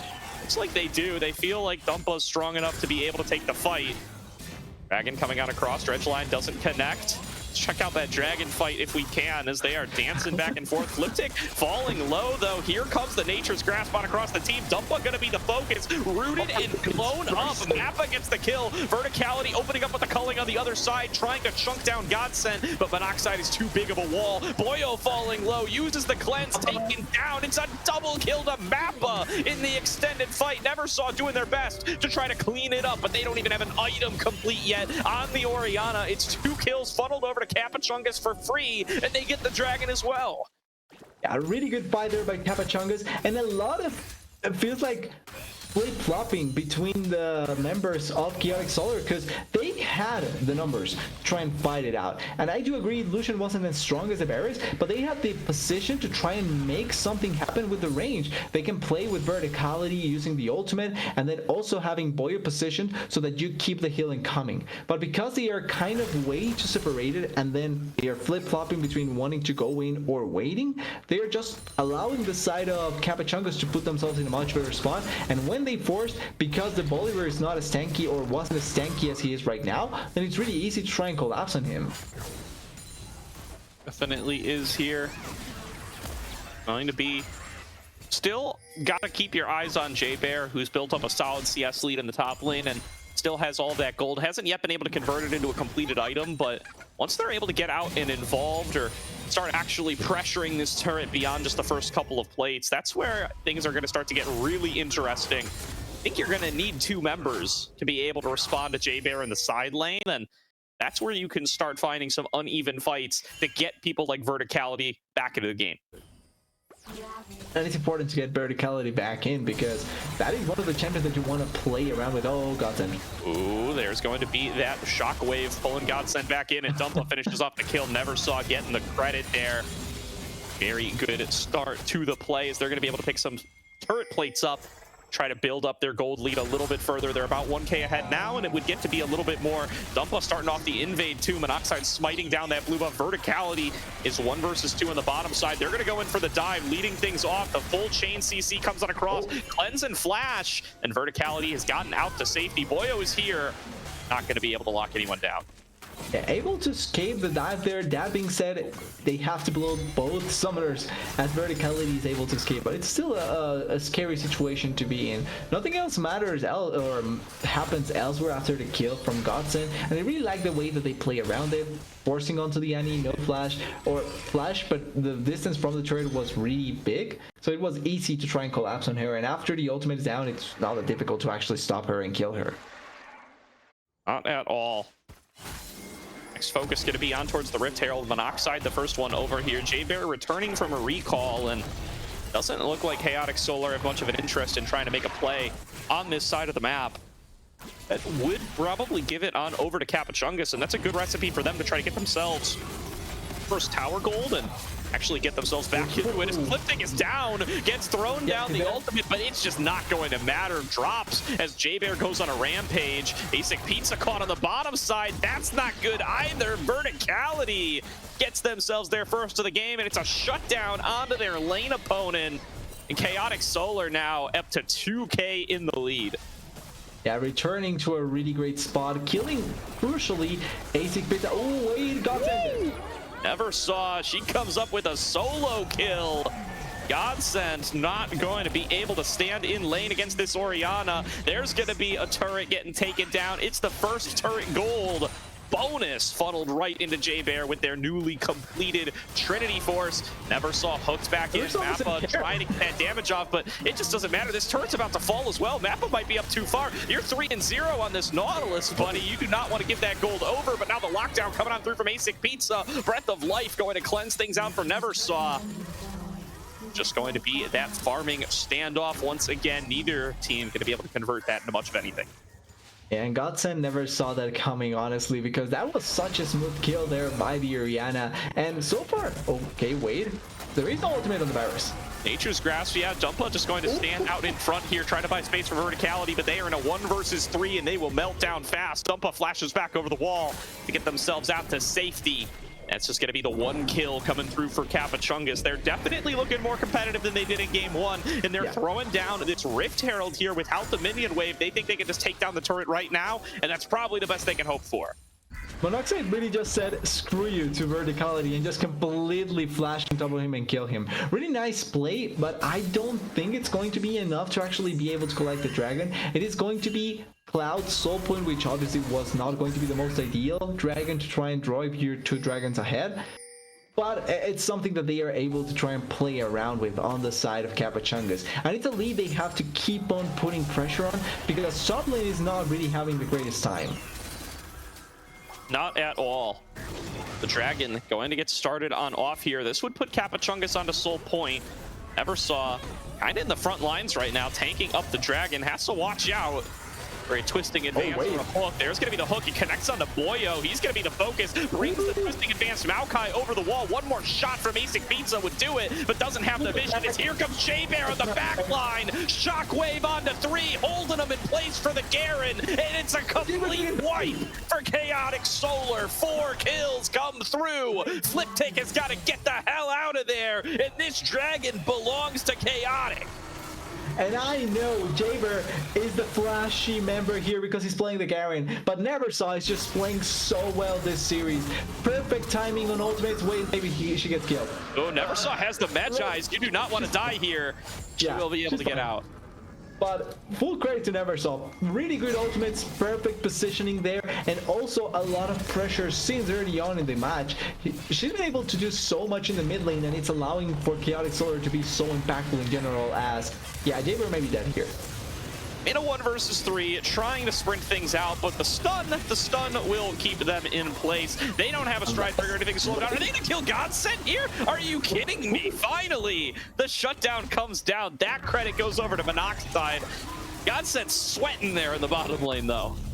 Did he misclick on the Ignite? Because I think that he used the Ignite, but he actually used it on someone else, so I'm not 100% sure there. But Godsent actually lucky there to not end up dying to the Garen. Jaber gets collected, and crucially, that was a shutdown. So they get a nice amount of gold back into their pockets, but the game is still in complete control of Chaotic Solar. Yeah, 5k gold lead here pre 20 minutes. And the dragon stacking stopped as well. I mean, even while at a gold deficit, you had that to lean back on as KappaChungus, but right on time for dragon number 3. Chaotic find their fight and now are in full control of the game. Like you said, TDS, this is a tough position to come back from. It's gonna all have to be about Asic Pizza, as we called out earlier on, but you need to get to like 3 items on this Varus, and I just don't know if Chaotic's gonna give you that much time. And they have to find the timing for this, because now Verticality having 2 items himself actually makes it so that the Lucian is going to feel a bit stronger. And with the way that the arena has been played so far, and Jaber being such a big menace, it's just a matter of time before they are able to find Asic Pizza with no flash and just burst him out. So if it's a matter of time, and if KappaChungus need to try to buy some time, how do you do that from the blue side position right now? How do you try to slow this game down and give yourself more space to work with? So ideally, well, this is something that shouldn't happen, but it's difficult to stop it. Jaber just completely ignores Fliptic. Ideally, you want to have Godson mirror both Fliptic and Asic Pizza. So you pretty much are going to ignore 1 lane, but you have to keep them. You have to keep 2 of the Soul Lane and Asic Pizza as safe as possible, so that you can allow for Asic Pizza to farm. And when he gets to the 3rd item, you may lose 1 or 2 turrets in that process, but I think that's worth enough the risk so that you can get 2 items on Barracks. And maybe even a dragon. They get a fight onto Boyo here, throwing down the twisting advance. They think they have a numbers advantage, Breath of Life to buy the space, but they're just going to focus everything on Dumpa. Dive into the backline, right onto Asic Pizza. Neversaw coming in, has the ultimate available, but not going to be able to find it. Asic Pizza cut off by Verticality. They have to turn it back onto the Lucian. They haven't even finished off Dumpa. Asic Pizza and Boyo, the only 2 to have dropped. Verticality returning fire, though. Finds the double kill. Now going to make it 3. Monoxide trying to take down Neversaw with the flash out for the Orianna. Will buy the space. Sapling going to block her down. Take her down, but the triple kill to Verticality is all Chaotic Solar need. It's a 4 for 2 fight. And this could be the Baron. They do have Jaber close by, but they have 2 members and shielding and healing on Dumpa. So it's not like they need any more members. It's Fliptic down there in the bot side, but if he teleports in, I think he probably dies. That was such a good fight. They are going to disengage, respecting the potential from the members spawning, but such a good fight there by the side of Chaotic Solar. And the huge credit there goes to Dumpa. He gets engaged on, but immediately re-engages on top of the barriers with no flash. Asic Pizza has no means of escaping, and that just means that he gets collapsed on, gets killed on, and then it's really easy to follow up the fight after Verticality has complete agency of who he hits and how he wants to hit them. Only thing though that matters for Chaotic Solar in this fight is the fact that they lost out on a couple of flashes on both Neversaw, Verticality, and Dumpa. That's kind of the big glaring issue there. Oh no. Oh, there's the face check, and now that's gonna be a kill. I mean, this is classic Garen stuff right there. That I don't think that's fair, and I think it's really wrong that it happens to a small girl. So I don't think we should really focus on that part. It's tough, dude. I mean, that's your classic Garen, though. You gotta. Yeah. That brings my heart joy. It's classic League of Legends right there. So you're a Garen abuser, Gordo? I've played a bit of Garen in my time, not a lot of it. So there's gonna be the hook back in from Thumpa. They're gonna be able to get out of here. Yeah, no fight really breaking out here, but. Going back to that last fight, we talked about KappaChungus needing to slow things down, and they're trying to cheat here. They're trying to kind of catapult themselves back in a little bit faster. They think they find a fight that they can win, but it's hard to skip steps like that in the Aegis Champions League. You get punished pretty hard for it. Oh, wait, look at the TP. They fail to get their comeback in, although here's another attempt. They find Neversaw. This would be a fair bit of gold if they're able to get it. Would also take the Magi stacks down. Dragon number 2 went down on the other side. They need to melt this Orianna down. They need to do it fast, and they finally managed to do so. Flip, they're gonna go down. Monoxide melting on the other side, though. Verticality gonna already find it. They're still taking the fight. They've got the numbers advantage. They think it's gonna be enough. It's a flash out from Asic Pizza. Asic gonna be able to take the kill up against the jungler. It's a 2-for-1 while J-Bear's working on the base the whole while. Gonna be able to get an inhibitor for it, but hey, you got another kill into Asic. He's already got the Terminus done. This game is all about the Varus still, and they find a way to keep it going a little longer. Fliptic just watches. He knows he can't do anything. He just watches as the Garen takes down the inhibitor. But that was a really good fight coming in by KappaChungus.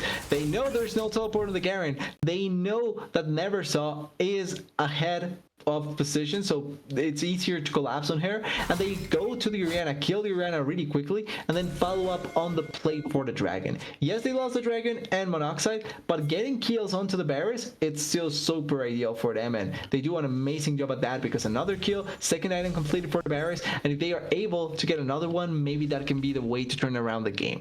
That being said, they are almost 10k gold behind.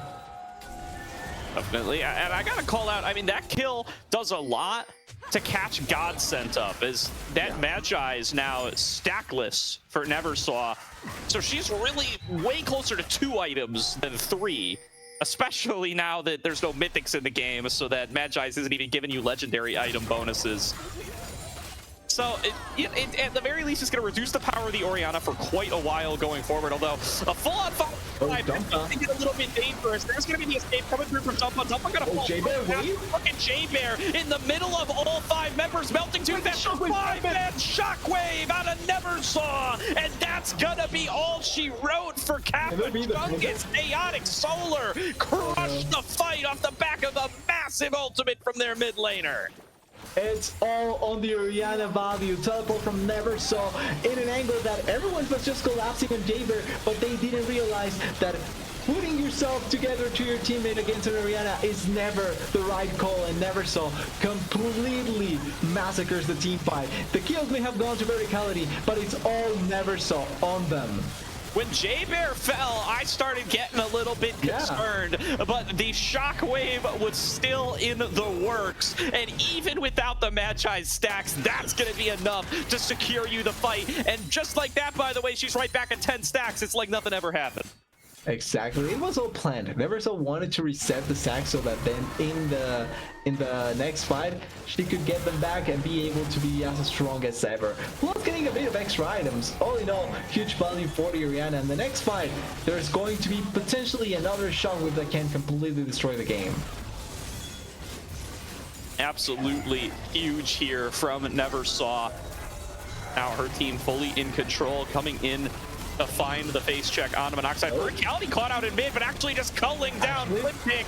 Another kill for Verticality puts him in legendary status. It's Thumpa gonna lock down the support on the other side. Neversaw claiming that kill credit, and is gonna be a 5 versus 3 as Chaotic Solar start knocking on the base doors. J-Bear, he's still up to his old shenanigans. He's 1 versus 3, and he's willing to take the fight. Nearly takes down Monoxide, going to back away in the face of Timbers, because the rest of the team, they're taking inhibitors all the same. They are taking down the rest of the base while the team was trying to take down J-Bear, but it doesn't work out. It's only the remaining 2 turrets. Oh, the engaged Asic Pizza is dead. Under the turret, Asic Pizza taken off the board.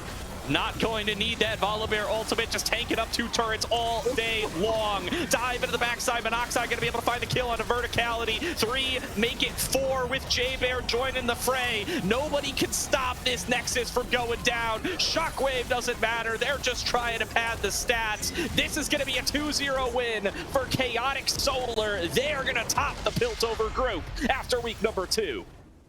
And fully deserved, and in a really strong fashion, back-to-back 2-0s by Chaotic Solar. That has to be a statement at this point. Yes, it's not necessarily the strongest opponents they've been in. It's been Sora Esports, actually, it's 2-1 and 2-0. Sora Esports and KappaChungus, not necessarily the strongest opponents, but honestly, in a really well-played fashion. You have to take your hat off for how so far Chaotic Solar has played, and particularly Neversaw. Honestly, Verticality may have had 13 kills, but Neversaw to me is the carry of this game, playing so well in both games really, but in this particular one, able to just completely destroy team fights, enable the carry, and also make the fights go their way consistently. Huge props to Neversaw, and I'm excited to keep on seeing the mid laner from Chaotic Solar. Absolutely, and they were so good on the Hui in game number 1 as well. Really solid performance from them tonight. Got to give the props to J-Bear as well, showing up on the Garen counter pick. I mean, Dumpa gave a lot of help. I'm not going to pretend they didn't, but that's how these matchups go. If you get the last pick counter pick, and if you're in a position where, hey, just keep coming top lane and we're going to win the game this way, and I'm just going to be an absolute menace, that's a recipe for victory in the Aegis Champions League, and they execute on it here. So 2 weeks in a row, like you said, really great performances here out of Chaotic Solar. Not too much to criticize there. And at all. You don't want to apply the transitive property in League of Legends too much, but for the sake of argument, KappaChungus take a 2-0 over the pack. If you're Chaotic Solar, you're probably feeling pretty good about your odds up against that team. 3 wins, I mean, that puts you in pretty high up playoffs contention in these groups where you only have 6 other opponents. You don't know how you're going to do against Bethany. There's still a lot to be figured out about that team. Maryville and Clown are definitely going to be tough opponents as well, but you should be feeling pretty confident about your playoff aspirations at this point from the start. And as long as you keep up performances like this, you very well may find yourself in that top 16.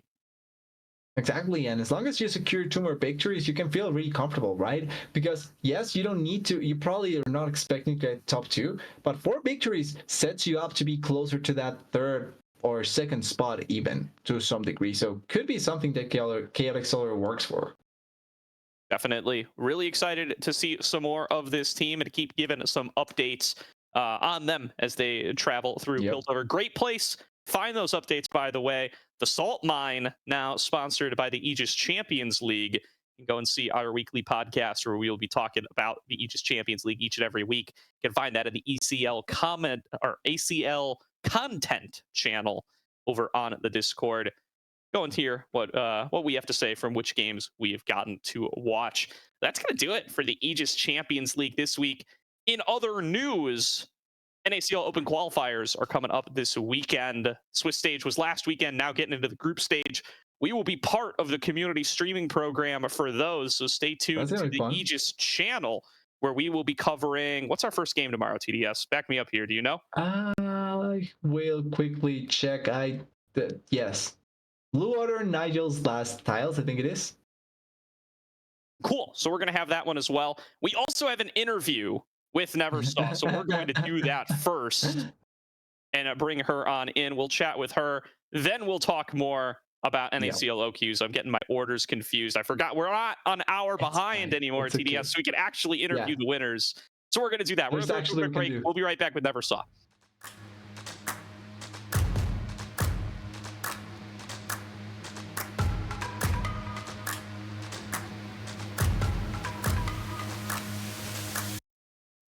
Y'all sit back and watch me speak. About to take over your screen. Talking Bulls in 93. Talking mom, I'm on TV. Y'all know all I do is me. All I do is me. Y'all sit back and watch me speak. Y'all sit back and all I know, my money green. About to snap and make a scene. My cup off and make this free. My cup off and make them scream. Go pop off for TMZ. Y'all sit back and watch me speak. Y'all sit back and watch me speak. Y'all sit back and watch.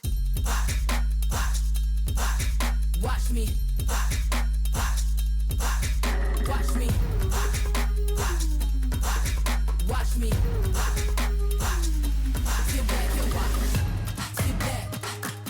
Sit back. Sit back. Sit back.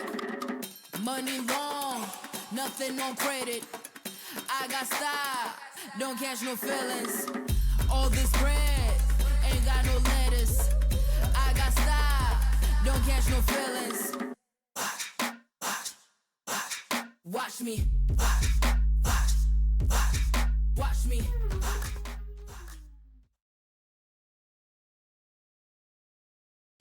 Welcome back, everybody, to tonight's broadcast of the Aegis Champions League, where we are joined by the victorious Neversaw. Congrats on the 2-0 win here tonight. And Neversaw, you mentioned to me earlier in the Discord that you're kind of newer to these uncapped leagues. Were you guys expecting coming in that you were going to be able to start off in this dominant a fashion, or is it a surprise for you guys as well? I would say we've been together for a couple months and played in a different league, and it went pretty well. But I would say after we had a pretty solid showing against Mirage Alliance in the Hot Pockets tourney, where we went 1-2 in that series, that was kind of when I felt like, okay, we actually have a pretty good shot here. And yeah, I mean, just show up, play. First week was a little rough, but this one was definitely a lot better in that regards. Yep, I think that's a fair assessment, especially because, like Gordo was mentioning, the fact that you're newer probably brings more nervousness, but also more room to improve. And I'm kind of curious how expectations were set for a team, because like you're mentioning, you probably were getting more of a taste of what the actual competitive scene is like. And I'm kind of curious how the team was setting up goals in general. I think our goals was mostly to kind of develop a roster for the future to play in like tier 3 leagues, ACL, the open qualifiers. And that's I'm kind of like part of that little project to try and develop players and bring them up to the kind of higher level games. Good stuff. Good stuff. Yeah. Great to hear here. So you guys have got an interesting group on ahead of you. We originally had Mirage coming on in here as well with their rookie squad. Now that's going to be Bethany Esports, Clown Gaming, and Maryville B Team. How much have you guys, I don't know how much you guys have looked at the rest of the squads coming in, but is there anybody here that you're like particularly looking forward to playing, either players or squads as a whole? I mean, I'm looking forward to playing against like the best competition there is. That's kind of what makes me really excited, playing against, you know, the best teams there are. I'm especially excited though to play against Maryville because of their mid laner Get Back. I work with who's a Coach Curtis. I've been working with him for like a few years to kind of improve my mid lane skills, and he used to work with Get Back like a long time ago. So it's kind of like exciting that I think it's like a month from now we get to play against Maryville, and I'm like, I get to play against him. Oh, this is going to be exciting. And that sounds like that's actually an interesting way to set it up. And now we can actually have a narrative to build up for that match. So great. if you guys actually keep on winning, I think it works out really well for us, because now we set up the narratives and it becomes a much better matchup eventually. I'm kind of curious now that you mentioned individually going against Get Back. Like in general, how have you felt with facing the other mid laners, and not only Get Back, but in general in the ACL? What do you think is another mid laner that you would like to face going forward? It's kind of like any of the groups. Yeah, in general, exactly. With whatever, let's say you get out into playoffs, ideally, obviously. Which mid laner would you love to face, for example? Which mid laner would I love to face? Oh, that's a hard one. There's like a couple. I think honestly, you could name like any of the like top mid laners that you like. Whatever the top mid laners are, I don't know too well. Probably like I haven't been around Samakin, much. Sudsy, Probably. Lacone. Names of people who made it far in OQs. Of course, Get Back, you already mentioned. Obviously, Get Back, yep. Yeah, all those people. Like, I'm just excited to play any of them. When you play against players like that, that's how you learn the most. You learn by playing against people that really know what they're doing, and forces you to learn quick, learn fast. I guess that's the same thing, but you know, really just improve a lot quicker and understand just kind of what level you're trying to get to. Yep. Stuff. All right, I see. I gotta ask from somebody on the team. Jay Bears in Twitch chat. demanding that we give him an interview in the future. How acceptable of an idea is that for the Aegis broadcast? Give me on like a scale of 1 to 10 if you can. How advisable is it to bring on Jay Bear? I think I should answer with the meme of if I speak, I am in big trouble.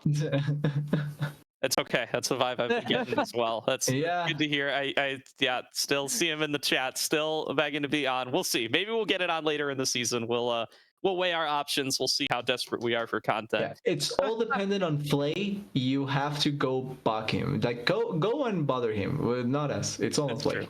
That's absolutely true. Actually, yeah. Ping Flay and chat more. That's what Yeah. he needs. All right. Well, I think that's probably going to close us out for the day. Never Saw, last word goes over to you. Anything you want to call out? Anybody you want to give a shout out to? Well, I mean, if anything, it would just be like a shout out to the org and the players on my team for choosing to play with me. My peak rank is kind of garbage, like not even 400 LP. So like for me to be able to get this chance to play in an uncapped league already, and with these teammates who have been amazing these last few months, it means everything. And of course, like our coach and our manager and just everyone involved. It's awesome. I'm looking forward to the future. All right. Love to hear it. Well, thanks so much for Yep. joining us here, Never Saw, and best of luck in the rest of your regular season.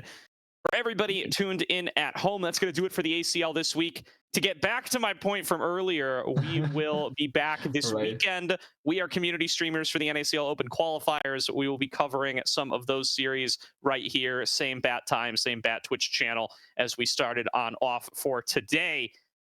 We're going to be back throughout the week with more Aegis leagues as well, and we'll be back with the ACL again next Friday. But until the next one of those that you want to tune in for, have yourselves a great night. And for myself, TDS, and PBS on production, we'll see you next time.